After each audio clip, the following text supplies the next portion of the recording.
Assalamualaikum warahmatullahi wabarakatuh.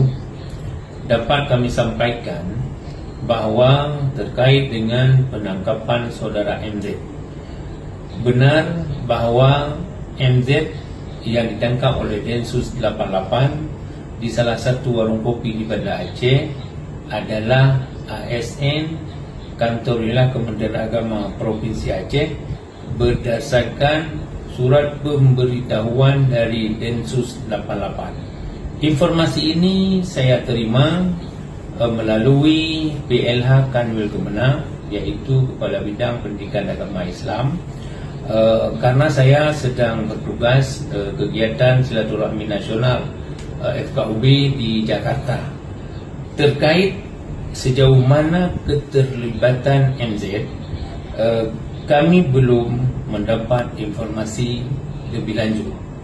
Demikian, Assalamualaikum warahmatullahi wabarakatuh.